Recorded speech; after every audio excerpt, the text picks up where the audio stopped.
ஆண்டவராகிய இயேசு கிறிஸ்துவின் நாமத்திலே உங்கள் யாவருக்கும் என்னுடைய அன்பின் வாழ்த்துக்கள். மீண்டும் இந்த தொலைக்காட்சி நிகழ்ச்சியின் மூலம் உங்களை சந்திப்பது மிகவும் சந்தோஷம்.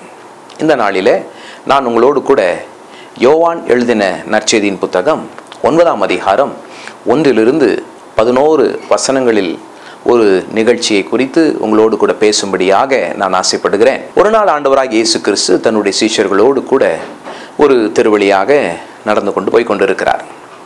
அப்பொழுது அந்த தெருவோரத்தில் ஒருவன் பிச்சை கேட்டுக்கொண்டிருக்கிறான். அவன் யார் என்று சொல்லி பார்த்தால் அவன் பிறவியிலிருந்தே குருடனாய் இருக்கிறான். அந்த நேரத்தில் இயேசு அவனை பார்ப்பதை கண்ட சீஷர்கள் இயேசுவை பார்த்து கேட்கிறார்கள், இவன் குருடனாய் இருப்பது இவன் செய்த பாவமா அல்லது இவனுடைய பெற்றோர்கள் செய்த பாவமா என்று சொல்லி இயேசு கிறிஸ்து அந்த கேள்விக்கு பதில் சொல்லுகிறார். இவன் செய்த பாவம் அல்ல, இவன் பெற்றோர் செய்த பாவமும் அல்ல.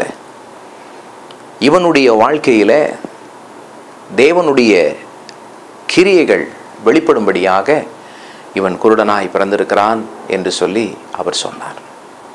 எனக்கு அருமையானவர்களே, இந்த வேத வசனங்களை நான் வாசிக்கும்போது எனக்கு உண்டான ஒரு சில எண்ணங்களை நான் உங்களோடு கூட பகிர்ந்து கொள்கிறேன். பாருங்கள், இந்த மனிதனே நொந்து போய் பிறப்பிலிருந்தே நான் குருடனாய் பிறந்திருக்கிறேனே, எல்லாரும் இவ்வளோ நல்ல வேலைகளை செய்கிறாங்க, உழைச்சி சாப்பிட்றாங்க, ஆனால் எனக்கு இருக்கிற அந்த குறையினால, கண்ணு தெரியாதனால நான் தெருவில் உட்காந்து பிச்சை கேட்கிற ஒரு நிலைமையில் இருக்கிறேனே என்று சொல்லி அவன் நொந்து கொண்டு இருக்கும்போது இவன் செய்த பாவமா என்று சொல்லி கேட்கிறார்கள். பிறப்பிலே இவன் குருடனாய் பிறந்து விட்டானே, எப்படி இவன் பாவம் செய்திருக்க முடியும்? ஒருவேளை பெற்றோர் பாவம் செய்திருக்கலாமோ? இருக்கலாம். வேதம் சொல்கிறது, பாவத்தின் சம்பளம் மரணம், ஒவ்வொரு பாவத்திற்கும் தண்டனை உண்டு என்று வேதம் சொல்லுகிறது. ஆண்டவராகிய இயேசு கிறிஸ்துவுக்கு எல்லாம் தெரியும். இந்த குருடனாய் பிறந்ததின் காரணம் என்ன என்று அவருக்கு தெரியும். தெரிந்தும் அவர் சொல்லவில்லை. அதுதான் விஷயம். ஒருவேளை அவர் சொல்லியிருந்தால், உங்கள் அப்பா ஒரு திருடன், உங்கள் தாத்தா ஒரு கொலைகாரன், அல்லது உங்கள் முப்பாட்டனார் இப்படி ஒரு தப்பு செஞ்சதுனால தான் அந்த பாவத்தை தேவன் 4ஆம் தலைமுறை வரை விசாரிக்கிற தேவனாக இருக்கிறபடியினால் அந்த விளைவு, அந்த பாவத்தின் விளைவு உண்மையில் வந்திருக்கிறது என்று சொல்லி அவர் சொல்லியிருக்கலாம். ஏன் சொல்லவில்லை? ஏற்கனவே நொந்து போயிருக்கிற மனுஷனை இப்படிப்பட்ட காரணங்களை சொல்லி இன்னும் அதிகமாய் நோகடிக்க கூடாது என்பதற்காக தேவன் அதை மறைக்கிறார். அவருக்கு தெரியும். ஆனாலும் கூட பதிலை பாருங்கள். தேவனுடைய கிரியை அவனுடைய வாழ்க்கையிலே வெளிப்பட வேண்டும் என்பதற்காக அவன் குருடனாய் பிறந்தார் என்று சொன்னார். மனுஷன் பாருங்க, யாராகிலும் தப்பு செஞ்சா அதையே குறை சொல்லிக்கிட்டு இருப்பாங்க. அதை மறக்கவே மாட்டாங்க எத்தனை வருஷம் ஆனாலும். ஆனால் இயேசு கிறிஸ்துவை பாருங்கள், அதையெல்லாம் மறைக்கிறார். நாம் எத்தனை குற்றங்களை செய்து அவர் முன்னால் போனாலும் அதெல்லாம் மறைச்சிடுறார். அதான் தெய்வத்தின் குணம். ஒருவேளை தெய்வத்தின் இடத்துல நாம் இருந்தால் ஒரு பெரிய கணக்கு வச்சுருப்போம். நீ அதை பண்ண, இதை பண்ண, இந்த வருஷத்தில் நீ இதை பண்ண, எல்லாம் நம்ம பெரிய கணக்கு வச்சுருப்போம். ஆனால் அவரோ எல்லாவற்றையும் மறந்து விடுகிறார். அதான் தெய்வம். ஏன் தெரியுமா? அவர் நம்முடைய பாவத்திற்காக சிலுவையிலே மரித்து ரத்தம் சிந்தி நம்முடைய பாவத்தையெல்லாம் கழுவி விட்டார். ஆகவே இயேசுவே என் பாவத்தை மன்னியும் என்று சொன்னால் போதும், உடனடியாக அவர் நம்மை மன்னிக்கிறார், பரிசுத்தமாக ஏற்றுக்கொள்கிறார். அவர் தான் இயேசு தெய்வம். பாருங்கள், இந்த மனுஷனுடைய வாழ்க்கையிலே, அவனுடைய வம்சத்தின் வாழ்க்கையிலே எத்தனையோ குறைகள் இருந்திருக்கலாம். ஆனால் அதெல்லாம் சொல்லி அவனை மனநோகம் செய்யவில்லை. அவர் சொன்னார், நீ குருடனாய் பிறந்ததற்கு காரணத்தை சொல்ல நான் வரவில்லை. அவர் சொல்கிறார், என்னை அனுப்பின தெய்வத்தினுடைய கிரியையை செய்யும்படிக்கு நான் வந்தேன். இந்த உலகத்தில் இருக்கும் வரை நான் எல்லாருக்கும் ஒளியாக இருப்பேன் என்று சொல்கிறார். ரட்சிக்க வந்தேன், வியாதியஸ்தர்களை சுகமாக்க வந்தேன், கண் தெரியாதவர்களுக்கு கண் பார்வை தர வந்தேன், கீழே விழுந்திருக்கிறவங்களை தூக்கி விடத்தான் நான் வந்தேன் என்று இயேசு சொல்கிறார். கீழே விழுந்தவனை பார்த்து ஏன் விழுந்த, எதனால் விழுந்த, உனக்கு இது தேவையா என்று சொல்லி குறை சொல்லுகிற தெய்வன் அல்ல. மற்றவர்கள் எல்லாரும் இவன் குருடனாய் இருப்பதற்கு என்ன காரணம் என்பதை கண்டுபிடிக்கத்தான் ஆசையாக இருந்தார்களே தவிர, குருடனாய் இருக்கிற இவனுக்கு ஒரு நன்மை செய்து இவனுக்கு ஒரு வாழ்க்கை தருவோம் என்று சொல்லி இயேசு கிறிஸ்து ஆசைப்படுகிறார். எனக்கு பிரியமானவர்களே, இந்த உலகத்தில் தெரிந்து தப்பு செய்திருக்கலாம், தெரியாமல் தப்பு செய்திருக்கலாம். ஒருவேளை உங்களோடு கூட இருக்கிறவர்கள் அல்லது உங்களுடைய மூதாதையர் தவறு செய்து அதன் விளைவாக நீங்கள் இன்றைக்கு கஷ்டப்பட்டு நொந்து கொண்டு இருக்கலாம். இன்றைக்கு இந்த இயேசுவினிடத்தில் வாருங்கள். அந்த குருடனுக்கு அவர் என்ன நன்மை செய்தார் என்று பார்ப்போமா? எல்லாருக்கும் சொன்னார், ஒரு காரணமும் இல்லை, காரணத்தை மறைச்சிட்டார். அடுத்து என்ன செய்தார் தெரியுமா? தரையில் துப்புனாராம், எச்சி துப்புனார். துப்பி அந்த எச்சி விழுந்த இடத்துல மண்ணையும் எச்சையும் அப்படியே ஒன்றா சேர்த்து சேர் உண்டாக்கி அந்த சேரை எடுத்து அவன் கண்களில் பூசி, நீ போய் சிலோவோம் என்று ஒரு குளத்துக்கு பேர் இருந்தது, அந்த குளத்தில் போய் கழுவிட்டு வான்றார். பெரிய ஆச்சரியமாக இருக்குது. நான் கேட்டு பார்த்தேன், அவர் துப்புனதுக்கு ஏதாவது காரணம் இருக்கா? ஒரு காரணமும் இல்லை. மண்ணில் சேர் உண்டாக்குனதுக்கு ஏதாவது அர்த்தம் இருக்குதா? ஒன்றுமே இல்லை. அதை எடுத்து அவன் கண்ணில் பூசினார், அதுக்கு ஏதாவது அர்த்தம் இருக்கா? அதுவும் இல்லை. இல்லை, சீலோவம் குளத்தில் போய் கழுவுன்னு சொல்கிறாரு, அந்த குளத்தில் ஏதாவது விசேஷம் இருக்குதா? அதுவும் இல்லை. வசனம் சொல்லுகிறது, அவன் போனானா, அவர் சொன்னது போலவே போனானா, கழுவினானா, வரும்போது பார்வை அடைந்தவனாய் திரும்பி வந்தானா. இதுலேருந்து என்ன தெரியுது தெரியுமா? அவர் எப்படி அந்த சுகத்தை கொடுத்தார் என்பது யாருக்குமே தெரியாது, வழி தெரியல. ஆனால் சுகப்படுத்தினார் என்பது உண்மை. ஆரம்பத்தில் அவனை பார்த்து கேட்குறாங்க, யார் உன்னை சுகமாக்குனதுன்னு. அவன் சொன்னான், இயேசுன்னு. அடுத்து கேட்குறாங்க, அவர் எப்படி சுகமாக்குனாருன்னு. முதல் தடவை சொல்கிறான், துப்புனார், சேர் உண்டாக்குனார், கண்ணில் பூசினார், கழுவ சொன்னார், கழுவிட்டு வந்த சுகமாயிடுச்சின்னு. மறுபடியும் கேட்குறாங்க, நீ எப்படி சுகமானேன்? அப்போது அவன் சொல்கிறான், இயேசுன்னு ஒருத்தர் வந்தாருங்க, எனக்கு கண் பார்வை தந்தாருங்க. அப்படின்னு என்ன அர்த்தம்? எப்படி தந்தாருன்றது போயிடுச்சு, யார் தந்தார் என்பது தான் முக்கியம்.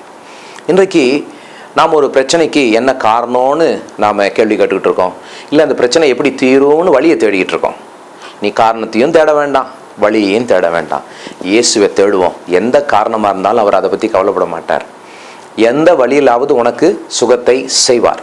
எனக்கு ஒரு நம்பிக்கை உண்டு, இயேசுவே எனக்கு உதவி செய்யும் என்று சொல்லி நாம் கூப்பிட்டுட்டோம்னா நிச்சயமாக அவர் நமக்கு ஏதாகிலும் செய்வார். என் அன்பு சகோதரனே, சகோதரியே, இந்த நிகழ்ச்சியை கேட்டுக்கொண்டு இருக்கிற உனக்கு நான் சொல்லுகிறேன், உன் வீட்டில் இருக்கும்போதே இப்போதே இயேசுவே எனக்கு உதவி செய்யுங்க என்று சொல்லி நீ எதுக்கு நீ கேட்குறியோ, என்ன காரியத்திற்காக நீங்கள் கேட்குறீங்களோ, அந்த காரியத்தை ஆண்டவர் உங்களுக்கு நிச்சயமாக செய்வார்.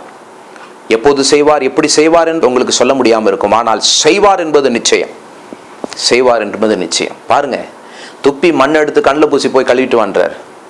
இது நமக்கு புரியவே இல்லை, அது புரிய வேண்டிய அவசியமும் இல்லை. ஆனால் ஒன்று மட்டும் நிச்சயம், அவன் கண் பார்வை அடைந்தவனாய் வந்தான். ஹல்லேலூயா. இன்றைக்கும் அதே இயேசு கிறிஸ்து உங்கள் வாழ்க்கையிலும் என்ன காரணமாக இருந்தாலும், உங்கள் கஷ்டம், கண்ணீர், கவலை, வேதனை, நஷ்டம், எதற்கும் என்ன காரணம் இருந்தாலும் அதை பற்றி கவலைப்படாமல் நீங்கள் உதவி செய்யுங்க ஆண்டவரே என்று சொல்லி சொன்னதுனால அவர் உங்களுக்கு ஒரு அற்புதம் செய்வார், உங்களுக்கு ஒரு அதிசயம் செய்வார்.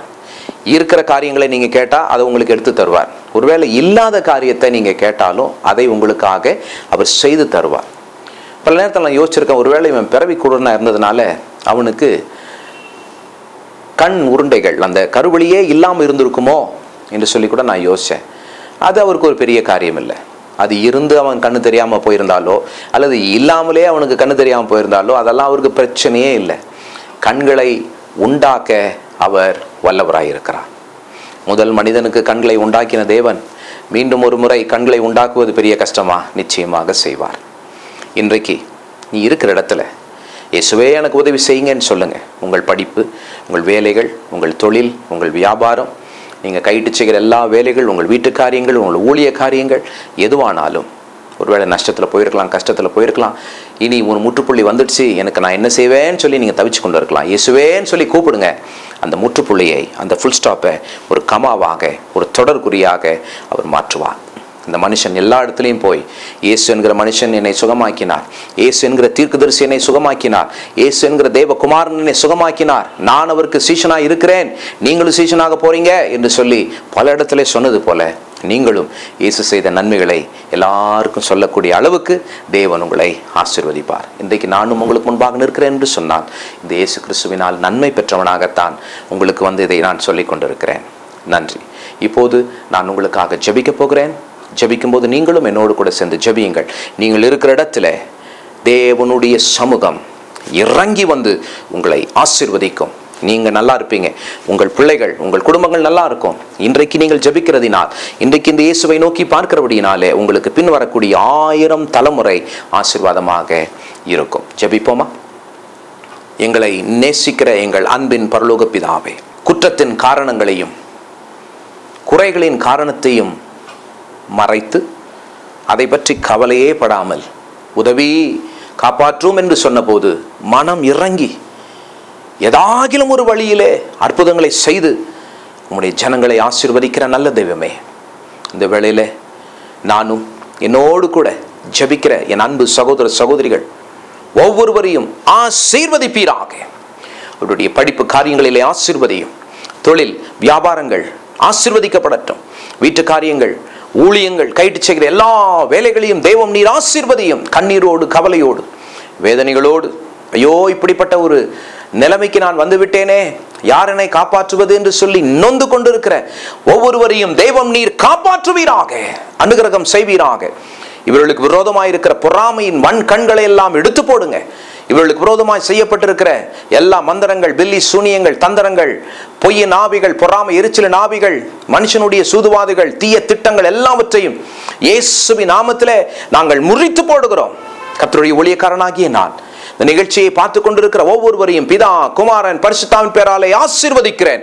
இப்போதும் அவர்கள் இருக்கிற இடங்களிலே இப்போது தேவனுடைய ஆசீர்வாதங்கள் இறங்கி வருவதாக, பரலோகம் திறக்கப்படுவதாக, பரலோகத்திலிருந்து ஒவ்வொரு ஆசீர்வாதமும், இவர்களுக்கு தேவையான எல்லா ஆசீர்வாதமும் இறங்கி வருவதாக.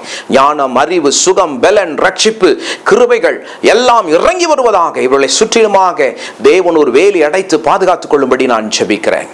ஊழியக்காரனாகிய நான் இவர்களை ஆசீர்வதிக்கிறேன். இவர்கள் வாழ்ந்திருக்கட்டும் என்று சொல்லுகிறேன். பரலோகத்தில் இருந்து இந்த ஆசீர்வாதங்கள் எல்லாம் இவர்கள் மேல் பலிக்கும்படி தேவன்